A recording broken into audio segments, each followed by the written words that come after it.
So the secret behind creating a complex sandbox game as Hitman is, like, for me, it's in broad terms, it's about giving the player all the gameplay tools at any time in the game, or at least the sensation that you can do anything at any time.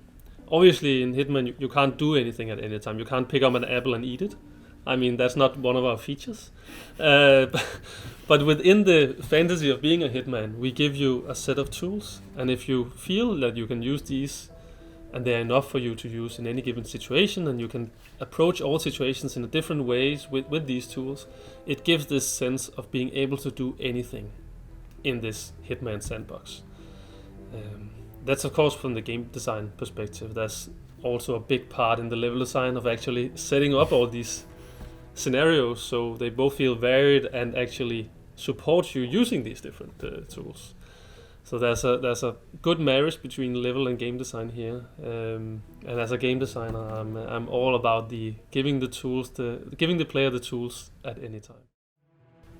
Oh, the secret sauce in the Hitman sandbox.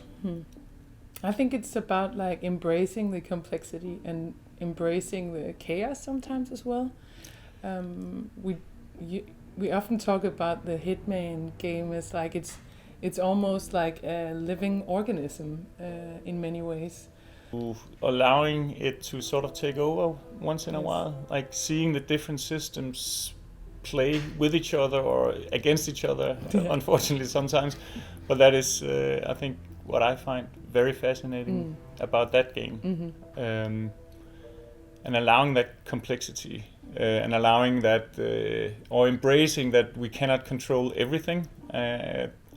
I personally find a lot of enjoyment in just seeing things play out. But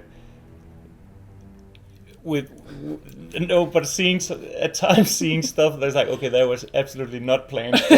But and sometimes it sort of messes up. But a lot of times it kind of fits together, right? The context of that specific situation suddenly plays out in a totally different way.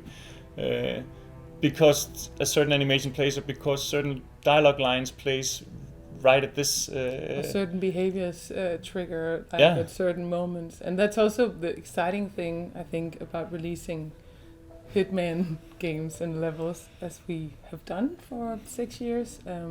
Just getting it out in the world and seeing what our players figure out, how to use our systems, and sometimes how to misuse our systems and create stuff that we never anticipated.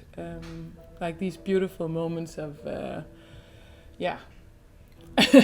Like where we're sitting like, what, you can do that? Yes. And how did they figure that out? Stuff like that. But also sometimes when there's a tendency where the game turns into this absurd theater that can just be hilarious, especially because it's a fairly dark sort of fantasy that we have, and sometimes it really isn't. It just becomes ridiculous, but I find in a good way.